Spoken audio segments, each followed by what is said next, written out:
Well, well, well. Well, I'll be go to hell.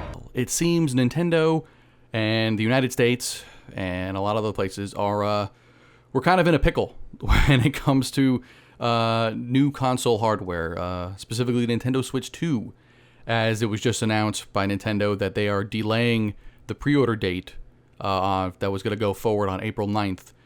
It's indefinitely delayed until they figure out what's going on with the tariff situation. Now, do I believe that, the tariffs are what influenced the price, that the system is $450? No, I think that's... I think Nintendo came up with these prices months ago, a while ago. They came up with these prices a long time ago when they realized what kind of hardware they were building, what's going into it, what do they need to make profits. It's not like they came out like a day later and they're like, we're gonna make it this high.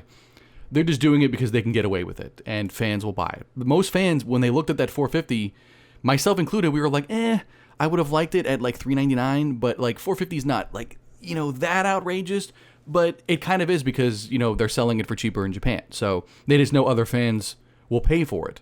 Games being that high is also ridiculous to me, but the tariff situation it's tricky. It's a double-edged sword. Do I agree with like the tariffs as like a whole, where it's like if you're charging, if you have this much percentage tariff on us, we should have this much on you, yada yada. Yes, I agree. Like if you're doing this like 50 to us and we're doing like 25 to you, that's not really fair across the board. I believe in like free trade, but the way they're going about this is they're taking a sledgehammer to a system that should have like a scalpel. You should go like individually to these places and negotiate, one by one. They're just taking a sledgehammer and just going like, okay, here's all you guys with us. Here's our things. We're going to all across the board. And it's like a ripple effect. So do I think it's good and bad? Yes, I think it should be done, but not in the way they're going about it. Not at all.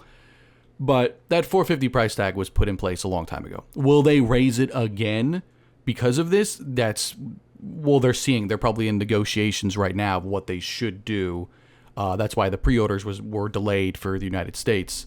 So we'll see in the next coming weeks how this goes. I know Nintendo took their manufacturing out of China and put it in Vietnam to avoid tariffs. But Vietnam was just tariffed.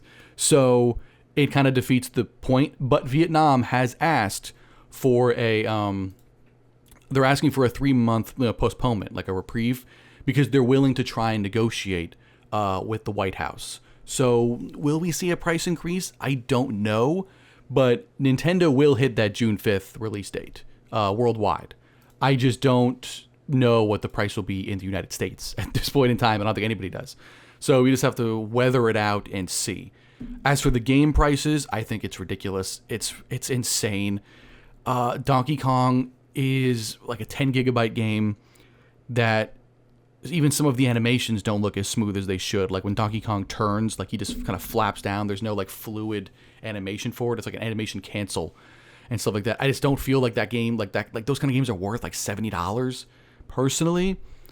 I'm still in that realm where like Nintendo games should be like $50.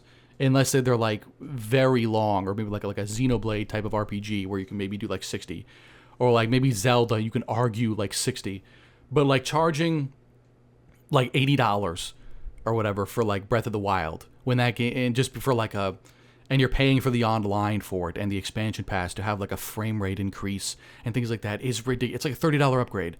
It's ridiculous. It's just Nintendo being Nintendo. They are very out of touch. They always have been. They have, just like their whole new C button is just a very bad Discord. It's a very bad Discord. They are always 10 years behind in technology of whatever they're doing because they don't have to try as hard because fans will just eat it up anyways.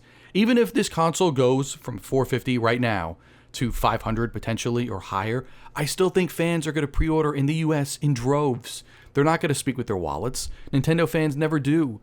That's why these Nintendo games never go on sale. They are forever priced at the price that they're at, unless it's like a third-party thing where they can influence it a little bit more. But like anything published on Nintendo, you are never seeing that price come down. And if it does come down, it's maybe like $10 like 5 years later. So these like $70, $80, potentially $90 games or whatever will be that high 5 years from now. Even if like the economy is better in certain places and things are better in certain places, they're not going to drop that. They're not. It's going to be 80 going forward, and it's going to be like what 110 or something like that in like Canada. Like, man, I feel bad for the Canadians. I feel bad for you guys if you guys are like interested in Nintendo. That's tough. But until we know more, this is just all speculation on what is going to happen with terms of pricing. I still feel like things are like deals might go in place. There's still like a few months before they're still going to have like these things shipped out, to the States, and they're going to be like at retailers, like in the back rooms, like waiting to go on shelves at a certain point, but even before a price tag gets announced. But we just have to wait and see how this tariff thing works, what negotiations are going into play. If that reprieve from Vietnam asking for the 3-month thing where there's no increase there, then Nintendo could still put the pre-orders out at that $450 mark and the $500 for the bundle. But it's all up in the air. But, what do you guys think? Do you guys agree with the tariff stuff? Like I said, I do, just not in the way that it's being done. So yeah, I don't want to make this too political. I mean, I just do this for video games. I love video games. I love this industry. So it's sad to see like the state that it's kind of going in with how like greedy corporations can be over time. But anyways, thanks so much for watching, clicking on the video, commenting, and all that stuff. Talk to you next time.